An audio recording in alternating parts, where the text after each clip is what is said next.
You are listening to the Horse Radio Network, part of the Equine Network family. The end of summer is for eventing championships, endless hoof care, and cocktails. This week, we're debating about the posting trot and analyzing a formula to help cut through the clutter of selecting the right supplement. Thanks for tuning in. From Heels Down Mag, a podcast where horse pros chat about what's happening in the horse world over drinks. Welcome to Happy Hour. I'm Justine Griffin. I'm Jessica Payne. And I'm Ellie Woznicka. Welcome to episode 115 of Heels Down Happy Hour. What's going on? Hello, hello. Hello. Y'all melting wherever you are? I think everyone is melting actually in the United States currently right now. One of the benefits of living on a mountain, at least I got a good breeze. Yes, I do have a good breeze. But it is sticky for sure. Ugh, no breeze here. It's the first time in my life where I'm just like, bring the hurricanes already, please. Just like, give me some cloud cover, please. Yeah. All right, Jess, you got a drink for us? I do. We all know it's summertime, it's hot, and I have this great summer cocktail. It's called the Salty Dog Cocktail. We've done like the Greyhound and everything else. And I actually had an amazing Greyhound that had a little bit of rosemary in it. So it made me think that we needed to share, this kind of spin of a drink. And so this one is a little bit of a twist because the Salty Dog also has the kosher salt on top. So it's like the sweet and salty. But this one includes 2 tablespoons of kosher salt, a teaspoon of grapefruit zest, plus 3/4 cup of fresh juice from the grapefruit. I like to use fresh grapefruits. 6 tablespoons of gin, or I sometimes will do the vodka instead, like always. Half a cup of ice and a slice of grapefruit, mainly to varnish. But the directions tell you, stir the salt and zest in a small plate using your fingers until evenly combined. Line the rim of a highball glass. And what I've done, my easiest way is like just get a little bit of the rim, use some grapefruit or whatever else and get it a little wet. And I usually try to find a bowl that has a real flat surface on the bottom or like a pie pan. And then I put that mixture inside. So then I can dip it on and you get like a nice crust of the rim. And then that's what you're going to use as your glass. Then you want to put the grapefruit juice, the gin or vodka, ice in a cocktail shaker, cover, shake around, chilled about 10 seconds, and then strain it into that prepared one. In the summertime, I like to also put a bunch of ice in it. So it kind of just makes it really refreshing, and serve it and have a lot of fun with some friends. And you can always garnish with some grapefruit as well. It does sound super tasty. Yeah. And like with the ice and the salt and a little bit of like cocktail mix, it's really refreshing. I mean, it sounds like a Greyhound almost. Like, I feel like I've had this at a wedding. Yeah, I like it. I'm not a huge gin person, but I do like it with the grapefruit juice, Yeah, and so it's a spin. And so, yeah, I mean, you can either do the Greyhound or the Salty Dog, but I think I liked the salt on the top with the grapefruit, which is kind of the twist of it. And so I really liked this one. And it's honestly really easy to make because half the time, as long as you got some alcohol or gin or vodka and just the fresh grapefruit right now is amazing. And I think that's what kind of really does it. Absolutely. Well, this episode is brought to you by Purina. The PhD equine nutritionists at Purina Animal Health tackle problems using science, and their love for horses keep them at it until they get it right. Even with the most established feeds, they keep innovating. Even when it takes years of research, they don't stop until it's right. They are dedicated to the scientific method, but it can't capture the feeling of seeing a horse reach their full potential. It takes science and love to help your horse live their best life. Put their research to the test at thehorseinnovation.com. All right, it's time for the news, which is brought to you by the Heels Down Spark. It's the only daily equestrian newsletter, and it's free. If you want to subscribe, you can go to bit.ly/spark by HD. All right, Jess, what do you got for us? Well, we are only a couple weeks away. I know we talked about it on the Hillstown Lounge that the ACs is coming. We are all, or not we, everybody, but a lot of people are going to be at Kentucky, and I'm super excited to see everybody. But I just want to kind of give an overview because it is a different schedule. It is a week long. So if people are in the area anywhere from basically Tuesday through Sunday, there is something going on. They have over $1,000 in prizes available, whether it's cash. They always have amazing, just sponsors and vendors and everybody else. So there's something for everybody. And it really turns the Kentucky Horse Park into an amazing place because you get to see anywhere from beginner, novice up through advanced going across the cross country that you'd see at Land Rover. You get to see a lot of them go through the head of the lake, and then a lot of them get to jump in the stadium, which is nice. And I think in the last couple of years, they've done the advanced at night in the stadium. So that is always an interesting kind of thing to see them jump in the night, which a lot of our horses don't see. So I am really excited. There is a list everywhere all over the US eventing of all the different prizes. They've got tons of presenting sponsors, and they're basically not only just giving cash, but some amazing prizes. So I can't wait to see everybody, and I think it'll be a good week. So I'm really excited. Yeah, it's a bucket list horse show for me. I'd love to go one day, especially when they're having it at the horse park, because how cool to ride there, like ride in Rolex Stadium and ride on that cross country course. I think that's for me. I think it makes it even more special. Right. We just watched the Europeans last week, which had some amazing performances by the Brits and everybody else. But then to say that you can put not only the top of the sport at some big horse shows, you get to see, people have some amazing dreams happen when they get to go cantering around the field. That is what Land Rover presents at. Right. And for you guys, what horses are you bringing? So we have Quantum Leap is in the advanced, and we have Camarillo in the advanced. And then we have Cuberon, the stallion, is going to go in the intermediate. And that is all we're bringing this time. So we're competing mostly during the week. The schedule is kind of different where they have a lot of the professionals going during the week. So a lot of the amateur divisions are at the weekend. And so I think we actually finish up Friday night, to be honest. Oh, okay. Mm-hmm. So you guys, if you're planning on going, you'll have to keep an eye out for Jess and Doug. And also Patricia will be there, of course, at the EcoGo booth in the Vendors Village. But keep an eye out in our Facebook group because we'll have chatter about some events that we hope to host at the AAC. So if you're there, you better be in our Facebook group. But Ellie, what do you got? I have some sad but also positive spin news. Uh-oh. I feel like I'm always the one with that. I know. So in Forsyth County in Georgia, a couple of days ago, Blue Springs Farm burned and 26 horses died in the fire. Oh, no. Yeah, it was a riding school, and they haven't really determined the cause or anything, but one of the lesson girls actually had a lemonade stand just to help the barn and the family recover from the losses, because that's everyone's worst nightmare. And so just to see, the barn family, even these little kids, helping out with the lemonade stand, doing what they can, was just heartwarming. And there's local feed stores that also are having donation boxes as well. So it's just nice to see the horse community coming together after such a tragedy. Oh gosh, that's terrible. But hopefully you've got something positive for us to see. I've got something that will make you put your thinking cap on. So it's an interesting discussion. So we actually shared this link already in the Facebook group, and it had a pretty lively discussion. The Chronicle of the Horse interviewed a USCF S dressage judge, Natalie Lamping is her name, who is advocating for permitting the rising trot beyond training level and first level and allowing it through fourth level.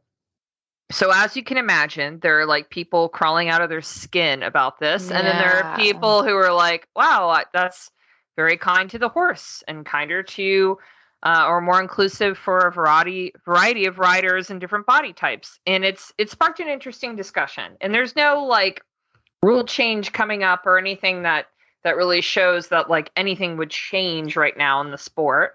But it is sort of that Kickstarter discussion of like tradition versus what have we learned since the rules began, that sitting trot became the only way to ride dressage from second level and up.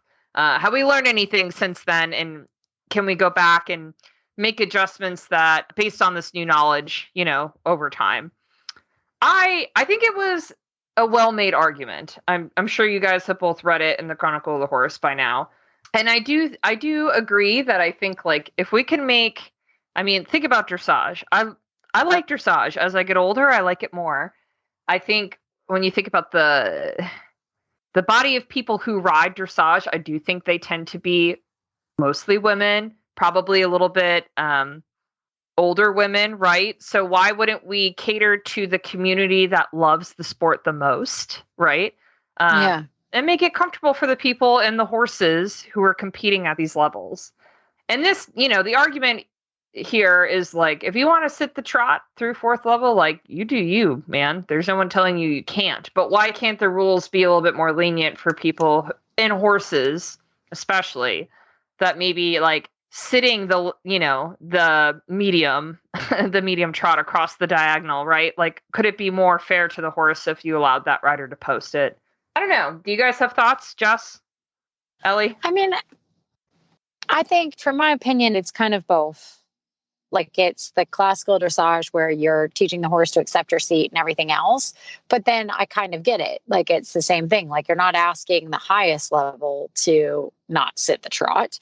So I think it's kind of, unfortunately, I'm kind of on both sides, like where I see both of the arguments and see there's value in both. Mm-hmm. Would I think that it would hurt? Like, I think if you're having an upper level rider that was trying to get up the levels, they're going to probably have the horse take its seat, kind of like, where you have options at eventing. You see a lot of them take it on older horses because they can accept their, back in their seat and everything else because they're getting ready for the other levels. And so maybe you see it that if up to fourth level, you still have quite a bunch of levels above it that have to still do it where you would, yes, of course, see them sit and everything else. So I wouldn't honestly be opposed to it, but I understand that, it's still the classical dressage where you're still asking them for doing it. But I think that the change wouldn't hurt it because then you'd still have the option. And I mean, I would like that it said rising or sitting throughout the whole test. So you have the option that if you've got a young horse that maybe needs you to post, or you have a young horse that needs to take your seat because you're really like, it's a quality young horse that you think is going to go and you want to prepare it for the next level without, putting it through the next level. So I wouldn't mind seeing it, but I would like the and or. Right. Yeah, I mean, I think you made a good point too. And my biggest thing is, I think this is a great thing for, like you said, just seeing the horses' backs, like especially at the lower levels. If you haven't gotten your core to where you're going to be able to sit respectfully on a horse's back, I think that's a big conversation, right? Because that's not an easy thing. So I think that, being able to post and keeping our horses happy and doing their job well, I wouldn't care if they posted in the Olympics, to be quite honest. I don't think it doesn't distract at all, in my opinion, from their movement. I've never seen a horse not be able to do something just because they're not sitting. So that probably is coming from a not so high dressage ideal, but I think that absolutely, why not? Let's be inclusive and let's keep our sport growing and attracting more people, not being so strict and subjective. Absolutely. So we'll see. We'll see if anything comes of this. If nothing else, it was an interesting discussion. Just a big shout out to everyone who donates to our podcast on Patreon. We really appreciate you guys continuing to make this podcast possible. And we do have exclusive content for you guys there that you should check out for sure. Big thanks again to everyone who contributes. And if you are interested, you should go to Patreon. That's patreon.com/heelsdown. So speaking of that hot, sticky, gross weather, what are you guys doing for hoof protection during this like wet summer, horrible conditions? Ooh, that is a good question. So surprisingly here in Florida, it is much drier in August than it normally is. We've just had this like insane heat, like heat plus humidity with heat indexes that are reaching like 115 degrees. It's insane. I personally have never experienced anything like this in my lifetime.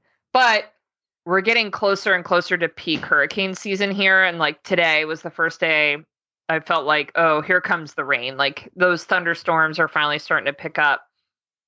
And I have 2 barefoot thoroughbreds right now, which just sounds like a disaster when you're thinking about a wet summer, right? I'm like, oh God, how did I get here? But knock on wood, fingers crossed, everything's going okay so far. Mikey is somebody who he's actually always had really great feet for a thoroughbred. And because he's out of work, like it made no sense to keep the shoes on. And then Wyatt, his feet were so bad coming off the track. Like when we took his racing plates off, he just had no foot, that his feet grow so slow. It's like when I look at them, I'm still like, you have such little foot. It's amazing like how slow they grow. So I've just been riding him in hoof boots while barefoot just to try to promote his foot to grow. Because every time we try to put a nail in him, it's a disaster. So he might end up in a glue-on shoe shortly, but he's barefoot right now. But both my horses are sound and doing just fine. And this is thanks to a variety of products that I put on their feet every day. The first one I want to mention, I wrote a review about it in the Spark just last week. It's called Hoof Armor. I don't know if you guys are familiar with Hoof Armor. Yes, I've heard of it. It's like an epoxy that comes, like you actually put it in almost like a caulk gun scenario, like it comes in a tube and it actually comes out hot. Like when it comes out of the tube, it's like hot to touch. You wear gloves, obviously, but you apply a thin layer on the bottom of the hoof, all the way up to the hoof bulb or the heel bulbs and the frog, and then around like just about a 1/4 inch or so along the front of the outside of the hoof. And it creates a barrier that still allows moisture to get through to the hoof, but it creates like a hard, you can see like the shine of the epoxy of it. I think like there's Kevlar in it. So I've been doing that after like basically the same day my horses are trimmed, I apply more hoof armor. And then in between that, like just day to day, I'm a big fan of Durasol and then also Farrier's Fix just to create that like water repellent barrier. And obviously with thoroughbreds, thin soles is the problem I have. So just being mindful of that. It's just building some toughness at the bottom of their foot. Luckily, I'm not dealing with thrush, but I do really like the Equiderma products for thrush. Equiderma makes like a white line and thrush scrub.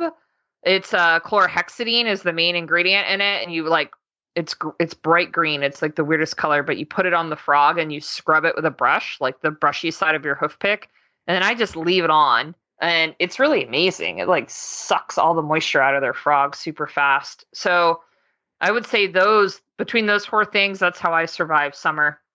But what about you, Ellie? You got something that works for you? Well, I've been dealing with the same thing, like this back and forth. Everyone had extremely dry feet, like up until 2 weeks ago. Now it's raining all the time, or a month ago, I should say.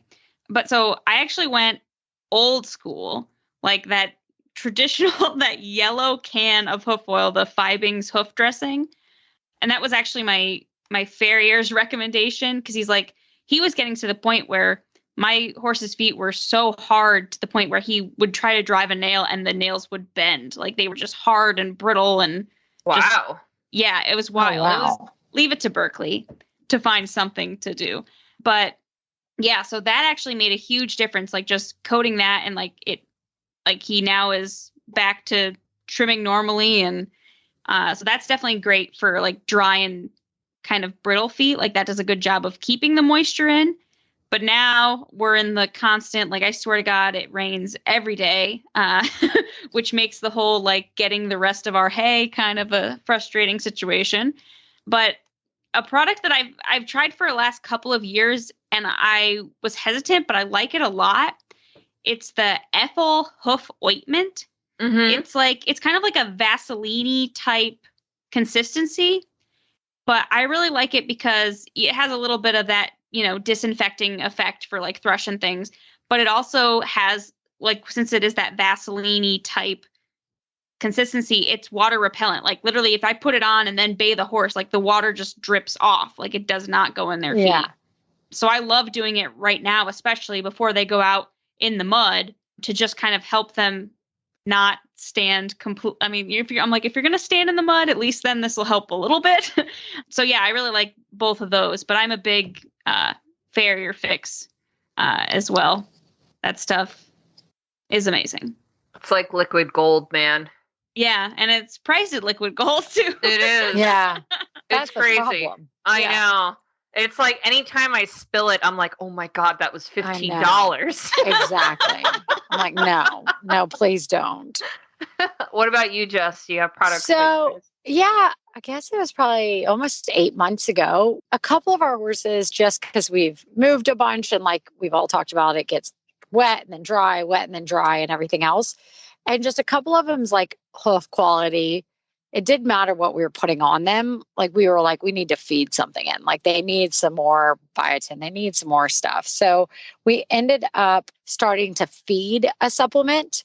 We don't feed a ton of supplements. We're not big supplement. I mean, we do feed some supplements, but we're not huge into supplements saying, hey, they all need this. It's very individualized with all the horses. And so probably 5 of them, or maybe even 6 of them out of like, we have 26 on average horses, are on this Life Force hoof.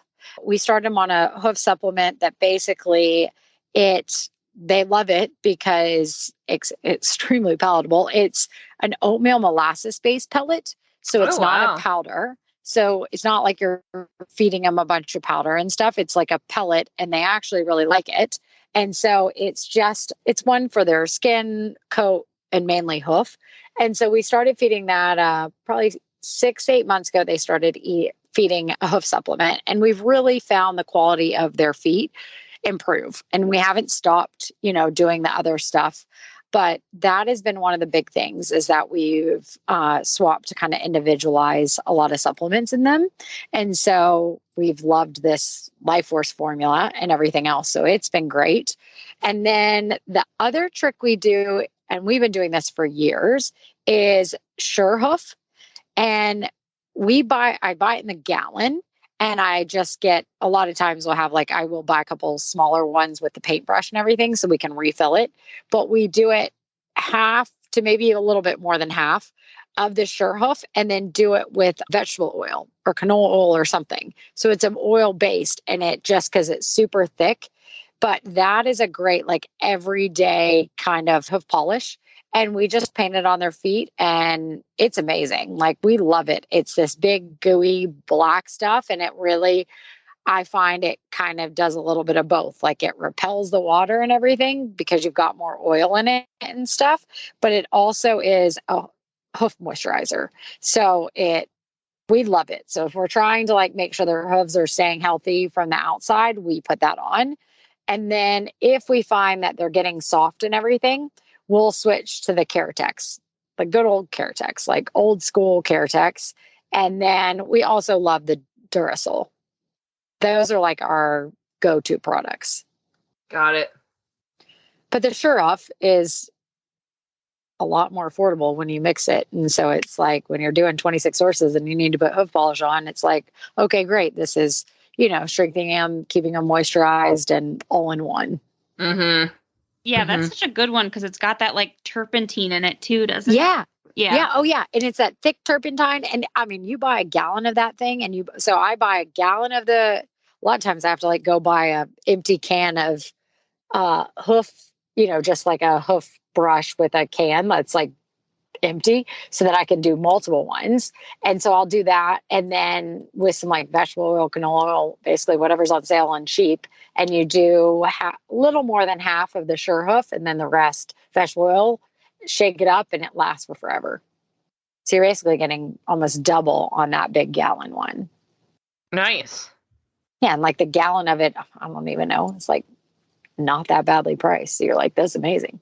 All right, everybody. I'm very excited to introduce our first guest today. Natalie Hummel is a transformational life coach with a strong background in equestrian sports. You might know her name because she just recently launched an equestrian mastermind series on the R.I.D.E app, an app we love here at Heels Down. But just to give you a little brief history about Natalie, her coaching practice focuses on helping clients do the deep work required to reach the top levels of success. She does this through some somatic work, emotional mastery, and nervous system regulation. So all of that sounds pretty foreign to me, but I'm really excited to have Natalie on, who's going to explain it all for us. So hi, Natalie. How are you? Hi, I'm so good. Thanks for having me here. Absolutely. Thanks for joining us. So I think it's great that you are in this space, but you also have an equestrian background. So you really get the day-to-day stresses that come with caring for horses and competing with horses. So I'm just curious, how did you get into coaching and healing work, and what made you want to go down this path? I just thought of this story. I've always been in horses and rode horses, and then of course coached and worked at a riding school, and then eventually had my own barn and clients that I worked with. And so I was always really interested in coaching and teaching, but I definitely noticed things that were blocking myself, my students, and watching these kind of younger girls go from really confident kids into really something that changed over time. And so that's really what sparked it, is like, wow, that's really interesting. That's change that I've seen. And these confident, like 8-year-olds, and then now they're 13 and they're really different. And what happens, and why is their confidence kind of going down? And why is their self-worth going down? And so that's really what sparked it. And then I went on a really long, windy road after that to find the right cocktail of things that I found to be helpful and worked. I originally went to school and university and was going to get my PhD, and decided that curriculum really wasn't helping anyone. And so I kind of thought out things that I found to be really helpful and created the results that I thought were needed and for people. That's fabulous. I think it's really interesting how you were able to tailor a program that was so specific.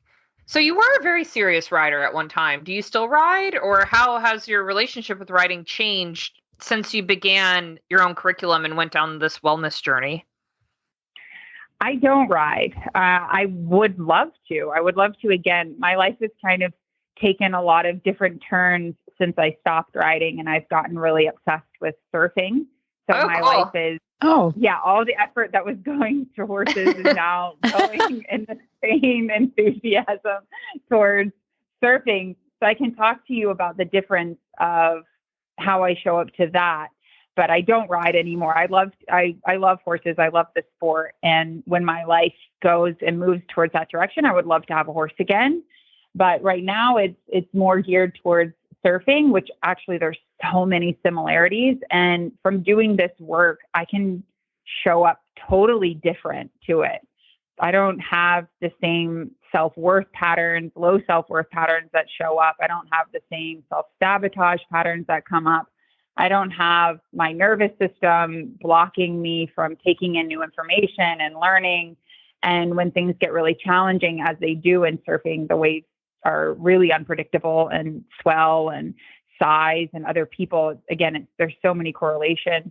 I can really create my own in-sourced sense of safety and physiological sense of safety, which really allows me to stay in that peak performance zone in your nervous system, which I had little to no clue that even existed when I rode. And when I was riding, I could practice at home really well. And I got good results at home, but I really never had any good results at competitions, like maybe by luck, maybe by chance sometimes, but I was pretty much always outside of that peak performance zone and really in a zone in my nervous system that wasn't helpful at all for performance when I was competing. So I have a couple questions. So you talk about how it's got the similarity and stuff, but I want to know what makes like horseback riders unique when it comes to the mental health coaching from your point of view? Like, I feel like it's a concept we've been talking about a lot more recently. And so I'd love kind of your point of view on it, on like what makes it, what makes us unique basically as horseback riders.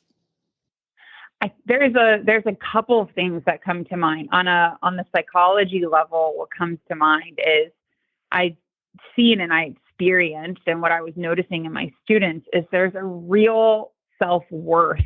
And if you're not familiar with that term, maybe that won't land for you, but there's a real sense of, I don't belong. I'm not good enough to be here. I don't have what so-and-so has. My path to this sport doesn't look like so-and-so. And we don't celebrate those differences. We really shame ourselves for those differences. And that's really unique to the sport of horses.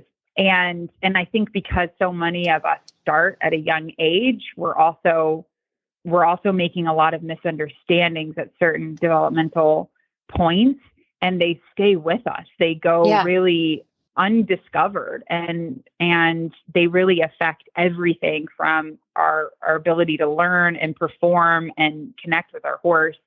And so that's on the psychological level. That's what I really see is makes us really good candidates to do this work. Yeah. And then secondly, on the biological, more physiological level of your nervous system, you're relating to an animal that has a nervous system. So when you're dysregulated, when you're outside of that peak performance place in your nervous system, or this place of safety in your nervous system, your horse is reacting and responding to that and having its own experience of your nervous system doing that. And some horses, these school masters, it works in reverse. They work to ease our nervous system. They co-regulate with us in that really reciprocal good way that we want. But when a horse is new to the level and you're new to the level and you're both looking for some sort of regulation and connection and not one of you are providing it, that's also where I see such an incredible opportunity is if you can get to know your nervous system and guide your own nervous system, it directly affects your horse. Well, and do you have, like, on that kind of line, do you have any kind of, I know this is like going to be a very broad thing, but any tips for like us, like when we kind of get stuck or whatever? I mean, yes, maybe getting forward in like that, self-worth and stuff like that, but more like if you're, kind of stuck and stuff like that, do you have any kind of like general, like kind of tips when you're talking about that? Like, hey, maybe if you tried XYZ, it might be able to kind of overcome these as like, just a healing kind of type process. Yeah. So let me make sure I understand. So basically what you're asking is, do you have any tips for when you're outside of that performance zone to come back? Yes. Yeah. Okay. Well, that is the work. That is what we all have to get good at. And to really practice that and master that is almost the only life hack, riding hack, performance growth hack you need to really get to know your nervous system, the 3 levels, and how to navigate them is going to basically solve most of your problems as a human and as an athlete. And so just as a basic thing, what you're going to want to start to notice is your physiological state. So tuning into your body regularly, and not your physical body, but so not like how your shoulders feel, but more of these energetic spots of, as you know, where do you feel excitement? Where do you feel nervousness? Where do you feel that in your body? Like, even as I tune into my body, I'm excited to be here. I'm not outside my window of capacity, but there's definitely like some energy in my chest that's kind of going up to my throat. And it's well within my window of capacity. I can stay completely present with it, but for sure, excitement is here. So getting to know that, how do your emotions land in your body? What does it feel like? Are you able to feel your emotion and have a conscious thought at the same time? And if you can't, and as you'll notice, and I'm sure I know you guys some of you teach lessons and have, or even in your own experience, when somebody has gone outside of their window of capacity, they're having no conscious thought. They're just like, it's all this kind of energy, or they're really like slumping back and they're like, I don't know what you just said. And everything's getting really slowed down. That they're either example, they're outside their window of capacity. And so a good way to do that is to breathe consciously. You can breathe with yourself. You can breathe. We prefer to co-regulate, so you could breathe with your coach or someone you feel really safe with.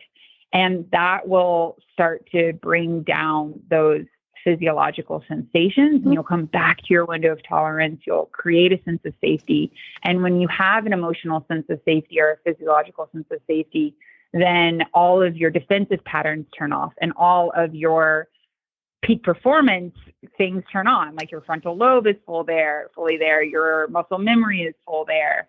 So you really get the benefits of all of your training and practices when you can regulate these sensations and emotions. No, that's amazing. Yeah, it's awesome. Yeah. And it's been super powerful. You recently launched the Equestrian Mastermind coaching series in R.I.D.E. Can you tell us more about just the program and the goals you have for it? It's incredible. And to be honest, I had a set of goals for it, and then it completely took on a life of its own. And we just flowed with it, and it turned out better than I think any of us could have ever expected. And it stretched us all in ways I don't think we knew we were going to be stretched in. It stretched me as a coach, holding for that level of people and holding for people that, you know, I'm used to people paying and searching me out, and they want to be there really bad. These people were invited into a situation they really had no clue what they were getting themselves into, and having to be as vulnerable as they were. But I think what the goal in retrospect has become, and what the feedback we're getting in is, wow, we're all suffering through the same problems. All of us are experiencing the exact same problems. And although we might be approaching solutions differently, we're all having similar blocks emotionally and on the outside. And I think it really humanizes and builds a deeper connection in the sport that, you know, even these top level riders are experiencing what amateurs thought they were alone in. And it's creating this deeper connection within the sport and normalizing a lot of the things that people go through. And what happens when we normalize something is we get better solutions. No one's suffering alone. No one independently is going at this alone anymore.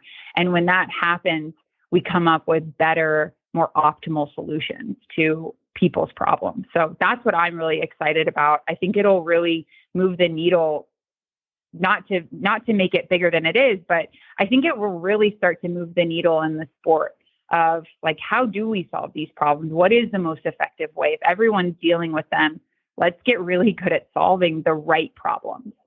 So I know we talked about one earlier, but what are some of those most common blocks that you see in riders?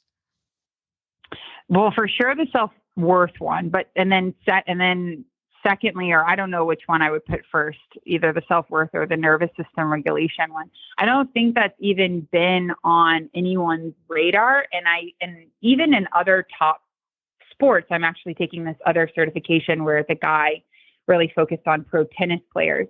And they kind of think this peak performance state is this elusive state. You know, there's not a system to get there. And you even hear, if you've watched any sport documentaries, there's like, you have good days and you have bad days. Like some days you're in the zone and some days you're not. Some days you're in the zone. Sometimes you're overcome by thoughts and emotions. And what these athletes, and what I think equestrian athletes have missed, is this is a system. This is a biological system that is actually quite simple to operate once you learn how. And so I think learning and understanding that a peak performance zone is not elusive. It's a system and a way of being, and a biological system that you can use in your favor. So I would say not having a knowledge of that is a huge block for people. And now that we have this and we have a system of getting to a peak performance zone, now we can just improve and get there all the time and make it a system. So those are the two really that stand out. And then if I were going to add a third, it would for sure be a fear failure. Yeah, I think that's a big one. Which really blocks people. And if you listen to the first episode of the Mastermind, Tammy said something so insightful when I asked her why she, and paradoxically, she won Kentucky, but we asked her why, what would take you out of the game? What would make you not win Kentucky? And she was so insightful. She was already kind of smart to this idea. And she was like, I just haven't failed enough times. Like, this sport really is tricky and there's different variables. And she brought up Tim Price. She said, he's failed so many times and now he can't not win. And so she already kind of recognized that. And that's really what I help people learn is you can fail, just fail better. Don't take it personally and take the feedback. Don't give your nervous system and your psychology more evidence for why you can't do something. Get the feedback and know that you're one step closer to actually getting what you want if you can take the feedback and stay present. Yeah. That's great advice. So Natalie, we can find more of your programming on R.I.D.E, which is the equestrian coaching app that we've talked a lot about on this podcast. Natalie has a new series out on R.I.D.E called Equestrian Mastermind. But Natalie, where else can listeners find you in your work? It's actually such a good time because I'm launching I'm not launching it, but I'm relaunching it. We're starting another cohort of my How to Heal program, which starts at the end of August. And it's a 4-month live program where we get good at exactly what we just talked about, getting to know your nervous system, the pathway back to peak performance, and updating your psychology. So any part that has the fear of failure or the imposter syndrome or the unworthiness, we update that so that your psychology and your biology are on the same team. And then you can get what you're looking for. You can achieve your goals much easier. So you can find that and an application to apply on my website, nataliehummelcoaching.com. Or I love connecting. I love meeting people. I love solving problems. So if you want to connect with me, you can always reach out to me on Instagram and I'll send you a voice note and we can connect that way. Amazing. Well, Natalie, it's been amazing to have you on the show. Thank you so much again for your time. Yeah, guys, it was great. It was so nice to meet all of you. Thank you guys for having me. Okay, so I am here with Mary Beth Gordon, who is with Purina, and we're going to talk about a bunch of different things related to how we feed our horses and the research and the time that we put into deciding what it is we want to feed them to make a balanced and healthy diet. So Mary Beth, welcome. Thank you so much. Oh, thanks for having me. It's fun to be here. So why don't we start by you telling me a little bit more about yourself? What is it that you do at Purina? How long have you been there? Do you have horses at home that you could tell us about? Yeah. So I've been with Purina for 18 years now. I direct all of their equine research and new product development. So my formal title is the Director of Equine Technical Innovation. But what that really means is I run all of the teams that do all of our research, all of our tech support, our team at the research farm. So we have a research farm in Gray Summit, Missouri. We have 80 horses that we do all of our nutritional research there. So our scientists and PhDs and horse research staff that takes care of all those horses every day, they report up through me. And then we have a team of PhDs based all over the country that help with technical support, sales support, customer support, veterinary support, pulling together all of our sell sheets and articles and those types of things. So I oversee all of that as well. And educationally, I have an undergraduate degree and a PhD in animal science. My academic specialty is equine nutrition and exercise physiology. But truly underneath all of that is a crazy horse girl who had horses as a kid and was really, really lucky that my parents got me a pony when I was little, even though we couldn't afford it. My parents were teachers with 3 kids. And so we weren't a horse family to begin with, but I just couldn't stop obsessing about them. And they gave in. And I very quickly became, a working student and cleaned stalls and cleaned tack and taught pony camp and did all the things to have horses in my life. And currently have horses that take up a lot of my life. I have just recently moved to the Ocala, Florida area. So welcome. horse capital and really, really love it. I have 22 acres here. I have a couple retired horses here at home.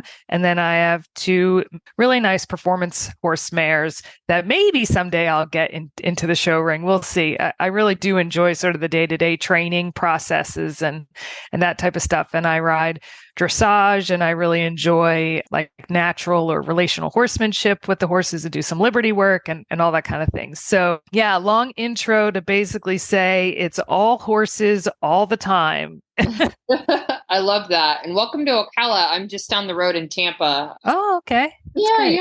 Yeah. But anyways, so Mary Beth, I wanted to talk to you about this great concept that Purina has come up with that since it was first ever mentioned to me, it's something I like to keep in the back of my head whenever I'm considering feeding a new product to my horses, whether that's a supplement or a ration balancer, or even, moving to a new barn and considering different feed choices. It's the Purina Test R.I.D.E system, and R.I.D.E, R-I.D.E, which I know each letter in R.I.D.E stands for something you should think about when you're thinking about what you're feeding your horses. So can you tell me what Test R.I.D.E is and how it was developed? Yeah, absolutely. So we do a conference for veterinarians and veterinary technicians every year in October in St. Louis. And it's a big deal because we usually bring in over 400 people to this conference, and it's CE credits for everyone. And so they're very sort of professional presentations. And obviously, when we're working with vets, they need to be very much the scientifically oriented and well referenced. And one year I had veterinarians ask me, they're like, can you just give us a practical talk on supplements? Like, we have all these clients asking us what supplement, and I don't like what's a good joint supplement and what's a good electrolyte and what's a good supplement, for fat, added calories type of thing, and just help us because there's so many out there. And they're like, we don't have time to research them. We're really busy taking care of all the horses in our practice. And I was like, sure, that's fine. Let's talk about how to choose a good supplement. And then when I started to put the talk together, I was like, oh my God, I don't even know how to tell them how to do this because there's so many out there, like, okay, well, Cosequin's like a good name. So try that, for a joint supplement, but there's literally hundreds of joint supplements out there. So as I was developing this talk, I was like, I need a simple way for them to evaluate everything that's out there. Because also, if I just call out one supplement versus another supplement, somebody gets upset or says I'm showing favoritism or Purina is doing da, da, da, da, da. And I wanted to stay away from that. But I wanted to give veterinarians and technicians and horse owners a way to actually evaluate the supplements out there. And then as I put it together, it sort of dawned on me, this isn't just for supplements. Like, you can use this for feed too. Like, this really helps you evaluate what feed you should buy. And then we talked about it, and in terms of our research and how we do our research at the farm and what we decide is going to go into a feed or not go into a feed, this fits that exactly, because we have all these companies that come to us all the time and are like, oh, put this antioxidant in your feed. Oh, you need to add this special extract to your feed I'm selling, and on and on and on. And we needed a way to evaluate all these things that were coming at us that people are asking us to put in the feed. So I came up with this concept. I call it Test R.I.D.E. It's a little bit tongue in cheek of like, hopefully when you go to buy a new horse, like, you take it for a test ride, like you would you're going to buy a car. I'm going to take it for a test drive, knowing full well that some of us buy horses off of videos or sight unseen, when maybe that's not the smartest thing in the world, but it's the reality of the business. So any supplement, any feed, or for us, anything we're going to evaluate that's going to go into feed, we take it for a test ride first. And the R.I.D.E part, R-I.D.E, stands for research, ingredients, delivered amount, and efficacy. And briefly, it's basically, you want to look, say you're looking at a joint supplement, for example. You want to see, does that joint supplement have research behind it in horses to show that it does what it say it's going to do? When you look at an ingredient list, sometimes I look at ingredient lists on these supplements and there's 4,000 things in them. Right. And I'm like, and there's 4,000 things in there. I'm just giving a tiny little scoop. Like, I don't understand why there's 4,000 things. Like, to me, the ingredients need to make sense. The ingredients need to be generally regarded as safe or recognized as safe. We call that a GRAS status. They need to not be any type of FEI or racing prohibited substance, right? Because there's things you can't give to show horses and race horses. So the ingredients matter. And then the D for the delivered amount, that's the amount that's in the supplement. It should be in there at the correct dose, so to speak, for the size of the horse that we're dealing with. I'd say that's actually one of the things I see the most is that there's all these supplements with a ton of ingredients in them, and they only have a tiny amount, and it's never enough for an actual 1,200-pound animal. So it's a sprinkling of something because they can put it on the label and then they can just talk about it and it sounds good, right? Mm-hmm. And then E is for efficacy, which is, if you're buying a supplement, say, for example, a joint supplement, or you're buying a feed for a senior horse that can no longer eat hay, is it doing what you purchased it to do? Does your horse's joints seem more comfortable? Are they, laying down and getting up more easily? Are they a little more sound than they were before? If it's a senior horse and he needs a specialized senior feed, has he put on weight or is he maintaining his weight? Does his coat look better? Is he eating well? So Test Ride has really become a way of life for us, which I'm very grateful for because, like I said, I look out there at the industry, the amount of supplements on the shelves, the amount of feeds people have to choose from, the amount of different ingredients available that you can put in that everyone says is the next latest, greatest thing, turmeric and chaseberry extract and blah, blah, blah, blah, blah, blah. Right. Like, we needed some way to help us organize this and figure out, okay, what's really the right stuff at the right amount that's meaningful for a horse. And that's what Test Ride's all about. Got it. Yeah, it's super easy to remember and to understand. And I personally, I use it like a checklist, right? To just go down the list to make sure I'm considering all the things before making the purchase. So I guess what is the easiest way for someone to implement that on their own? Say they're keeping horses on their home farm. So it's, they're making these decisions on their own for their horses and want to be evaluating something, while they're at the feed store. Yeah. Yeah. So, I mean, sometimes it's hard to do it a little bit right when it's in front of you at the feed store because you may not have all the information, at your fingertips there to make the best decision.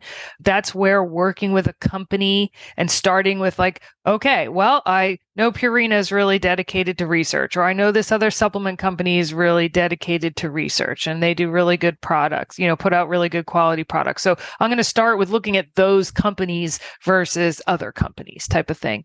So that helps is sort of figuring out, well, doing some research ahead of time online, which companies are really like into research and try to show their research. And we've tried to do a better job to actually, like, when you go on our product pages, that all of our research reviews that show the research on all of our different products are right there for you to click on, and you can take a look at them and look at the results. And an interesting thing in the horse business is legally state and US regulators do not like to see data on packaging. So they call them scientific claims and structure function claims, and it can make your product look like a drug to the FDA. So the package itself doesn't always speak to the actual research and the things that are going on in that product, because for the most part, we've got to water it down in order not to look like a drug. I can't say increases your horse's stomach pH on a package of Outlast, which is our gastric buffer. And it's exactly what Outlast does. But I can't actually say that on the package. So someone would actually have to go to their website and click on our research reviews and read the massive amount of research we have on Outlast to figure that out. But it does hinder a little bit how people are able to evaluate it in the store. So I guess to best answer your question is I almost want people to do their research at home with a computer with the information at their fingertips before they just go buy something willy-nilly off the shelf. Like, don't go buy something right off the shelf. Go home and do your homework first, because otherwise you're going to waste your money. Because we all know once you bring it home and crack that bucket open, it's not like you can return it. So, right. Yeah, do your work at home first. That's good advice. I like that we touched on research because I mean, I feel like that's the name of the game in this age, right? There's so much information you can find on various products before you buy, but I'd like to think that there's different standards of research, right? And not all companies have to provide research or have their products tested in any very specific way before they can sell them, right? So could you talk a little bit more about why research is important so that people know what they're getting and know what they're putting into their horses?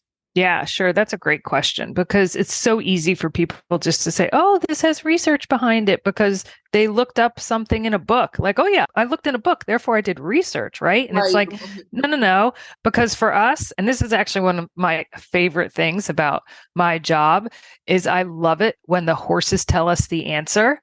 And it may actually not be what I thought the answer was going to be.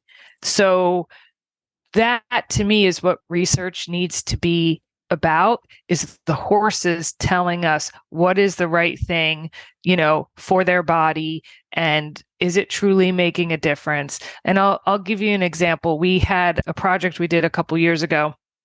It was called Project Tin Man, like the Tin Man from the Wizard of Oz, because the Tin Man had, creaky joints, right? He needed oil for his creaky joints. And we were working on creaky joints for horses. And I was trying to put together like this all natural joint supplement. And I was looking at either by themselves or a combination of collagen, green tea extract, cranberry extract, and turmeric. And if you go do the quote unquote research online and you look up all of those factors, you'd be like, absolutely, yes, that's going to help horses with their joints. Like there's data in mice and these are, all generally recognized as safe and all these things. And horses should be able to eat them, no problem. And they're all AFCO approved ingredients and like all these different things, right? And then we got in super, super high quality amounts of these extracts. We fed them to horses. We found that basically the horses weren't absorbing any of the turmeric at all. We couldn't find any in their blood or any of the derivatives of turmeric in their blood after they ate very large quantities of turmeric. The cranberry, they actually could absorb, and we saw some improvements in benzoic acid and some other things in their blood. So definitely some stuff was going on there, but it turned their entire mouth and tongue and inside of their cheeks like bright pink. So when they consumed this cranberry extract, they basically all looked like they were bleeding from the mouth. So I'm like, okay, well, that just took that one out of the study. The collagen, we definitely got some benefits we saw the improvements in certain amino acids in the blood, but actually no follow-up research showing that it was anti-inflammatory or supportive for the joints in horses. And same thing with the green tea extract. We actually tested two different types, one that was supposed to be more bioavailable because it had a special coating versus another. And the horses would eat the green tea extract. But then when we actually did the research to look at horse cartilage tissue with these extracts into it, it actually wasn't doing anything on the horse tissue level. So I guess that's just a really long way to talk about like the amount and type of research that needs to be done. Because like I said, you can read up on turmeric and think, oh, that's like really good for my horse. I should feed that. But the reality of the research says, nope, they're pretty much not getting any of it. So that's why research is so important to this day. Yeah. That's a great example. Is there another letter within the test ride method that you think is like the most surprising to horse owners? We talked a little bit about research, but is there something else that you think is worth kind of hammering the message home? Yeah, it's definitely the delivered amount, the D of test ride. And that's sort of my most fun thing to do on a farm call, because I love it when I'm on a farm call with sales and they're like, hey, will you help us look through this horse's supplements and tell us like which ones are yes or no? And certainly there are supplements out there. I'm like, I'm not anti-supplement. My own horses get some supplements and, we make supplements and sell supplements, but I love going through like a myriad of supplements that are out there and then being like, nope. And mostly it's because, again, sounds great on the label, ingredients sort of look good, but then when you look at the amount, you're like, that is not even the amount that you would give a baby, like a human baby. And you think that that's going to be the right amount for your horse. Like, just to go back to the collagen example, like there's a lot of people like to feed some collagen to their horses, but the amount of collagen in like the horse supplement that people purchase is less than the amount of collagen that I would put in my cup of coffee in the morning. So how is it that I'm taking in 20 grams of collagen in my coffee, but your horse getting 8 grams of collagen a day is enough for your horse? It's not. So they sold you on the story, but again, the delivered amount to the horse is nowhere near where it should be. Interesting. Yeah. Speaking of supplements, I feel like this is an ongoing saga that we all have to suffer through as horse owners. You know, there's so many supplements out there, and we've talked about this on the podcast a number of times, but you know, I feel like it's a question you have to ask yourself at different points, right? Like, when is it appropriate to add a supplement when your horse is already eating a balanced diet? Yeah. Especially when we're talking about the appropriate levels that you need to feed something, right? I think this comes into play. If your horse is eating a balanced diet, what would you need to supplement, or when would it be appropriate to maybe use the test ride system to find a supplement that would help your horse? Yeah, that's another great question. So to me, it really does boil down to like what you are doing with your horse. And then of course, finances, the amount of money you want to spend every month plays into it. But like a perfect example is my 2 retired geldings that are here on the farm. They get a basic ration balancer. They get, good quality hay. They're on plenty of pasture. So they get a ration balancer, which has everything they need: proteins, vitamins, minerals, all of it. They get 1.5 pounds, maybe 2 pounds a day.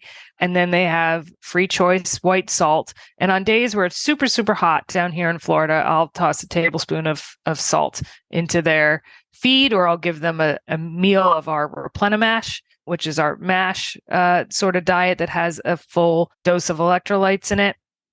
And that's all those horses get, right? They can live on good quality forage, a ration balancer, and they're done. And they don't need a lot of supplements because they live outside 24/7 and they're retired and they look great and have great weight and those types of things. Whereas my performance horses down the road, I want to do more with them, and I am, training them and exercising them. So they both get good quality forage, but then they're on a different ration balancer. So they're on the Omega Match ration balancer, because they get some grass overnight, but it's not like they get a lot of grass. So I love the omega-3s. The Omega Match ration balancer has the Outlast built in because they're exercising and there's, stresses with the training regime. Then they have that gastric support through the diet. They also have natural vitamin E coming through that ration balancer. So I know, the exercising horse, I like to have a little bit more vitamin E support on board for them. So they get that through that. And then they also get added electrolytes, and then they also are on our ahi flower oil supplement. So they get an oil supplement that's really good for their coats and their skin, especially because this is my first time, down here in Florida year round. And it's just all the skin things that you start to see, all these horses, fungus, and oh my God, a summer sore, like, woo, like scary stuff. So I want to keep their skin super, super healthy and try to have a good skin barrier there. So those horses get a little more supplementation. So, but we should always go back to that base feed. If you put your horse on the right feed for them, for their lifestyle, and then feed it at the appropriate amounts for them, the supplements shouldn't be crazy. Like, it shouldn't be 10 supplements. These people that get these smart packs where the smart packs are so long, like, I'm just like, oh my goodness, you shouldn't need a smart pack that's as tall as you are. Like, the strip should not be 4 feet long. But yeah, so start with a really good base diet. Make sure you're feeding it the right amount for your horse's lifestyle. And that really takes care of a lot of things. And then you shouldn't need more than electrolytes and 1 or 2 other supplements, and depending on the horse, and you're done. And I can honestly say too, we've had horses go to World Equestrian Games and Olympics and stuff like that just on feed. just on Wow. Ultium and not a lot of other extra stuff and I don't blame them either, as the riders get, a little scared about, horses having positive tests, and you can't always get your supplements if you're, I'm going to compete in Tokyo and they're not letting me bring anything in, but they'll let me bring in a feed. I'm just going on my feed, and I'm not going to, because I either can't bring stuff in or I wouldn't trust what I would buy there and that type of thing. So yeah, sometimes we make it more complicated than it needs to be, for sure. But there's a whole market around it, and we're all just trying to do our best to do the right thing for the horse, right? Like, we don't supplement because we're, trying to do the wrong thing. We supplement because we're really trying to do the right thing, and we want to help our horse. So, right. Of course. Yeah. But now that we have the test ride system, right, we can ask ourselves the right questions when deciding what to feed our horse. Exactly. Yeah. All right. Well, Mary Beth, this has been really great. Thank you so much for your time. Yeah, you're welcome. All right, guys, it's time for Rose and Thorn. Who wants to go first? I can go, I think. Okay. All right. Okay. What's going on lately? Well, so my rose is easy because since Batman is like officially through the rehab tunnel, I took him to a pony show last weekend, and I just did the walk trot. I took him actually both days. So I rode him English on Saturday and then in his normal attire on Sunday, just for a couple walk trot classes, just to give him something else to do with his brain. But he was great, and he was super excited to be there, and it was just fun to be back with him. I'm still like slowly increasing his work and his pasture size because they're worried that, if I just throw him out in his 8-acre pasture, that he's just going to re-tear something. So I have to ease it up, but I'm excited to be at that point for sure.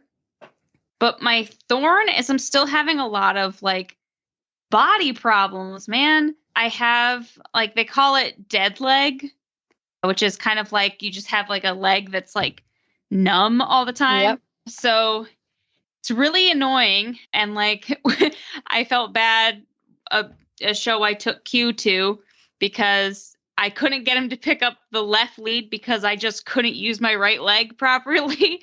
So that part's kind of frustrating. So I guess I'm just like frustrated with that. I thought that, this would be something that I would be over with by now, but I'm trying to, stay positive and adapt to my new normal despite it really ticking me off a lot.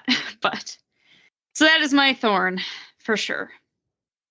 I hear you. I'm sorry, Ellie. Keep plugging away, though, It will slowly get better, I promise. Well, What have you I guys can go got? next. Okay. Well, I'll start with my thorn because it's kind of on the lines of not anywhere to Ellie's degree, but it's just my leg is getting better. But on that whole side of things, I have been battling the insurance and everything else. And it's just been paperwork and a nightmare. And I'm still battling it. And my surgery was in February. And I'm just kind of tired of it because I'm like, this is ridiculous. Why do I have to call all these companies all the time? Because even as simple as like my physical therapy, it's supposed to be a like copay or whatever. And they keep writing it down wrong. So then I keep getting billed incorrectly. So then I have to call again. And I'm like, this is so frustrating. And I'm like, it just reminds me about how annoyed I am at my leg, basically. So on that line, I'm just so annoyed and like ready to be done with it because my leg's feeling great. But then it just is like that constant reminder that it's still annoying in some degree. So that is definitely my thorn, is just battling all that. So eventually it will all get sorted, hopefully, if they can get it all processed. But that is definitely my thorn. And then my rose was totally not horse related because this might be my rose for like a couple times. So we went to see Eric Church with some friends at this. Cool. Yeah. Yeah, it's amazing. And we've seen him in concert and it was great. But I have some friends from Nashville that one of them found out we were going and called me late, or text me like the night before we were leaving. And it was here in Raleigh, so it wasn't far. But the night before the concert, she texted me and she's like, how many people are you going with? And I was like, it's another couple and Doug and myself. And she texted me like hours before the concert, like not very many hours. And we had lawn tickets and we were going and it was going to be great. And she's like, surprise, I got you 4 tickets in the pit. And it was Whoa. amazing. Like, probably one of the coolest experiences of my life. Like, and it wasn't like I had somebody like, is it a mosh pit? And I'm like, no, it wasn't even like that at all. There weren't even that many people down there, which was amazing. Like there was plenty of space, like move around. You weren't like shoulder to shoulder, like miserable, which is kind of what I thought it was going to be like. But it was probably the coolest experience. I mean, he was right there, and I think I paid for the lack of sleep for like 3 days after, because he played till 11:45 at night, which was Wow. amazing. I mean, the concert started at 7:30 and we went to this benefit concert the night before, and that was very short, thankfully. And so of Eric Church, it was like 2 nights of Eric Church. It was amazing. But then we probably got home to the house at like 2:00. That's time you go to bed. And then I literally text my friends the next day and was like, I forget, like you party like a rock star the night before and you forget you have children that wake up at 6 a.m. That's funny. And I was like, I am dying right now. I'm like, it's totally worth it, but it's going to take me 3 days to recover from this. That's hilarious. So it was. I sent a picture of me like dead looking in bed. Oh my goodness. But that is definitely my rose. And it might be my rose several more times because it was a once in a lifetime amazing experience. Very cool. That's awesome. So what do What you have have? you got?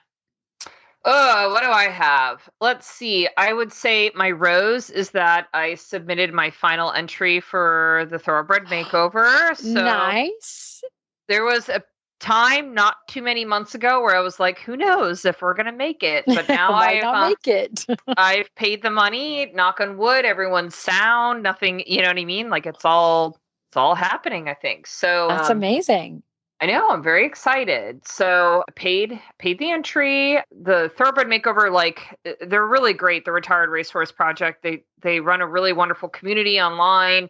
Not that dissimilar to ours, where they have a Facebook group full of trainers. So I've met a few other ladies from Florida that I've hooked up with that we're going to share a tack stall. That's cool. I know. It's really nice. It feels very inclusive, which is just very cool. So yeah, I feel like it's kind of it's a weird feeling because, and I don't trust it because horses, that I like Wyatt's progress has really kind of followed the timeline I set in the very beginning, and that just never really happens in real life, right? Like, of course, there have been setbacks and things I've had to troubleshoot along the way, but he's, it's the middle of August. I've got like less than 2 months until the makeover, about 2 months, and I feel like he's ready. We're ready to go, So I've just got 2 months to really polish things up and instill confidence in him, and that makes me feel really good about the decision, right? Like I'm really happy with how the training's gone, and it's really just about keeping him confident and feeling good. And I'm very excited. So knock on wood that nothing insane happens in the next 2 months and that we get there. I just literally just dropped my trailer off yesterday to get service, so it's all ready to go, and we're thinking about packing and our trip. And actually, Jess, we're staying with Michelle in Auburn on our way up there. So. Nice. Yeah, she's split that'd up be the so trip for fun. me. I know. Yeah. So yeah, we're looking forward to it. And it feels okay, so that's my rose, right? So my thorn, My thorn is just this insane weather. It's crazy. I don't know how anybody does anything in this crazy heat. And it's nuts. I took Wyatt to Majestic Oaks and Ocala this weekend to compete, and I submitted my entries and then all week freaked out and was just like, it's too hot. This is crazy. There's no way I can do it. I got a scratch. But I was on the hook for hauling a couple of friends' horses, and I was like, well, now I gotta go. Well, I kept trying to get them to scratch. I'm like, you guys, this is crazy. The heat is crazy. Like we can't do this. And they kept talking me into it. Like, we've been conditioning the horses all summer. Like, they can handle this. It'll be okay. And so they talked me into it, and it went okay. But the heat is really scary, right? Like it's not just like annoying. It's scary, and you should be thinking about it very seriously. But I will say, we went to the horse show, And props to Majestic Oaks because they took it so seriously. Like they made sure everybody was parked in the shade, that that where shade was available. Anytime you saw anybody on a golf cart or you came out of a ring, they were like, you didn't have a choice. You had to take the ice cold bottle of water they were handing you. Yeah. They were helping hose horses. Like they really went above and beyond. But the seat just makes me nervous. I've talked at length about Mikey, who's not a great sweater, who, knock on wood, is doing pretty good this summer. Just thank God I had some years of practice, right, with this condition. But it does make me nervous for the future if this is going to become the norm, because this is crazy. This is really hot. It's hot to be really hot. It's hot to be an athlete on your own, like my husband, who likes to run and bike and but then to ask the horses to do this too, it makes me nervous for Florida, and other hot places going forward. So that is my thorn, because that is the anxiety that keeps me up at night. I hear you. Oh, it's real. But before we jump into the mailbag, so we've talked on this episode about a few different events that are happening, but between Ellie, your Buck Branham clinic, between Jess at the AACs, and then me at the Retired Racehorse Project's Thoroughbred Makeover, we've got some fun stuff coming up, and we'd love to see you guys. So if you're a fan of the show and you have any plans to be at any of the three things we've just talked about, we've shared more details in the Facebook group. Please reach out to us or send us an email or post in the Facebook group, because we are going to try to host some in real life happy hours while we're there, and we'd love to meet you. So this is the, shameless plug, like, let's get together in real life. So look in the Facebook group for the details for that, and we'll continue to share information as we get closer to those events. But now, moving on to the mailbag, I have a question for you guys. This is from Grace in our Facebook group. So she is putting together her own first aid kit, and she has some questions for us. Like, she has some like over-the-counter normal stuff already in her kit, but she is wondering, is it appropriate for her to ask her new vet for a supply of basic horse first aid stuff, like think silver cream or even like bute or banamine at their first visit, or should she wait and call in the supplies when she actually needs them? I saw this and I almost commented. And so I'm really glad we're actually going to talk about this so I can talk about it in length. I think, first off, absolutely yes. Yeah, I think 100%. all these things are absolutely necessary, and be smart about it. And there's so many things, like you can just say, hey, look, like I'm not asking for IV ones. I'm looking for, bute powder or bute paste in a small, just a tube of bute paste. Then there's not that much. You can do a banamine paste, and you can do Dex powder. And I love those three to be in a kit that it's like, you can travel with it. You can have it at the barn. You can put it, and I would put it somewhere that that it's yours, or label it. And a lot of times, like I've seen really cool ideas that you get like a small little Tupperware, and then you can label it with your name on it. Or your horse's name on it. So then they have it, and just so that you can start them on any of that right away. Because you're going to still call the vet and they're going to still refill it. But a lot of the things, like whether it is just the silver cream or anything else, you want to be able to get to it as fast as possible and explain to your vet, look, I'm still going to call you first. But if you can't get out here for 4 hours or an hour or whatever else, then I can jumpstart it if that's in your discretion. Like I would still go to the vet. I mean, we still call the vet and say, hey, this is what this horse is doing. She's like, great, give it 2 grams of bute or whatever. I'll be there in the morning, or wait on it and I'll be there. And they will communicate with you. And so at least having it is an option. Yeah, Not I having definitely it isn't an option. You don't want to be caught in a situation where you need it and you don't have it, Yes. and the vet's on another emergency call and you don't know how long it'll be. So Yeah. I definitely, like on a routine vet call when they're just coming out to do vaccines or Coggins, I will refill my the things that are non-negotiable that I need to have on me all the time are bute or banamine, like just said, either in the paste if you're not comfortable with having a liquid for like IV, but you can even get the liquid and shoot it in their mouth, worst case scenario. And then I always like some form of tranquilizer, because God forbid you're in the trailer, there's an accident. You never know when you just are going to need some type of something to help you in an emergency situation, whether that's ACE or I really like Domorcidan gel because it works fast and it's easy to administer. And then I also like the idea of the Dex. It's just nice to have on hand. So that's what I would keep on top of like your normal topical. Like for me being in Florida, I need a summer sore cream all the time. So because that goes like from 0 to 60 overnight Justine if you don't have it. So 3 years ago.